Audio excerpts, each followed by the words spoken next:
परिचय। माँ, मैंने जो रोटी बेली वो गोल नहीं है, मैं क्या करूं? ठीक है, तुम बेली हुई रोटी को लोई बनाकर फिर से कोशिश कर सकती हो। माँ, क्या मैं ऐसा कर सकती हूँ? हाँ सीमा, ये एक ऐसा परिवर्तन है जो दोबारा किया जा सकता है। बच्चों, इस पाठ में हम अपने चारों तरफ हो रहे परिवर्तनों और प्रतिवर्ती तथा अप्रतिवर्ती परिवर्तनों की जानकारी प्राप्त करेंगे। उद्देश्य। इस पाठ के अंत में आप निम्न करने में सक्षम हो जाएंगे। हमारे चारों ओर होने वाले परिवर्तनों का वर्णन करना, प्रतिवर्ती परिवर्तनों की व्याख्या करना, अप्रतिवर्ती परिवर्तनों की व्याख्या करना, प्रसार का वर्णन करना, वाष्पन का वर्णन करना, परिवर्तनों पर एक नजर। क्या आपने देखा है कि बीज कैसे उगते हैं? एक और बिंदु जिस पर गौर किया जाना चाहिए ये है कि बर्फ कैसे पिघलती है और पानी बनकर यह नदी में कैसे बहती है। ऐसा कैसे हो सकता है?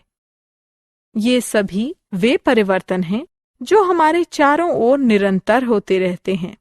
प्रतिवर्ती परिवर्तन। परिवर्तन दो प्रकार के होते हैं, प्रतिवर्ती और अप्रतिवर्ती। वे परिवर्तन जिन्हें दोबारा उनकी मूल अवस्था में बदल दिया जाए, प्रतिवर्ती परिवर्तन होते हैं। आइए हम इसे आजमाएं। कुछ रेत लें और इसे पानी में मिलाएं। पानी में मिल जाने पर क्या आप रेत को पानी से अलग रख पाएंगे? चलिए दूसरे को देखते हैं। किसी चॉकलेट को पिघलाएं। क्या आप जानते हैं कि आप उस पिघले हुए घोल को ठोस बनाकर दोबारा चॉकलेट में बदल सकते हैं? जी हाँ, ये प्रतिवर्ती परिवर्तन के उदाहरण हैं। अप्रतिवर्ती परिवर्तन। आइए कुछ और परिवर्तनों पर विचार करें और देखें कि हम उन्हें दोबारा बदल सकते हैं या नहीं।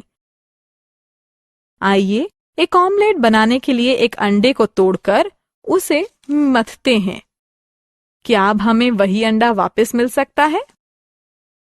क्या आपको सेब पसंद है? आइए एक सेब को 4 टुकड़ों में काटें।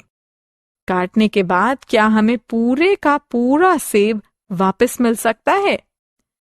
ये वे परिवर्तन हैं जिन्हें बदला नहीं जा सकता और इन्हें अप्रतिवर्ती परिवर्तन कहा जाता है।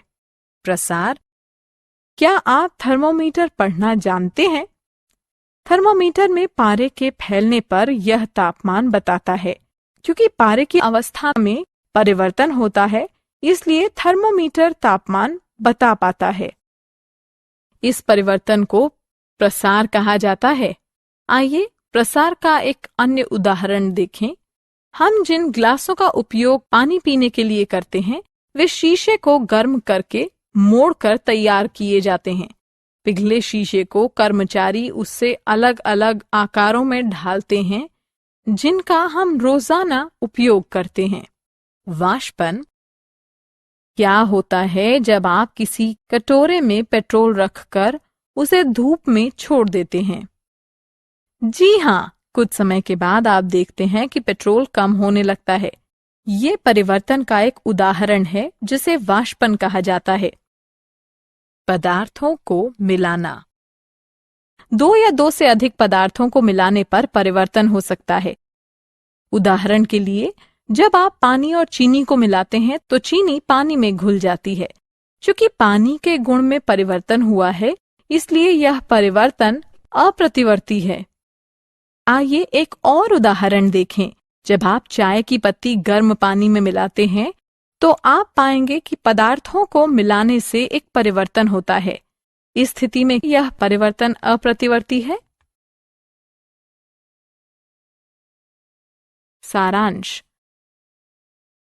आइए हमने जो कुछ सीखा है उसे संक्षेप में दोहराएं। हमारे चारों ओर परिवर्तन होते हैं।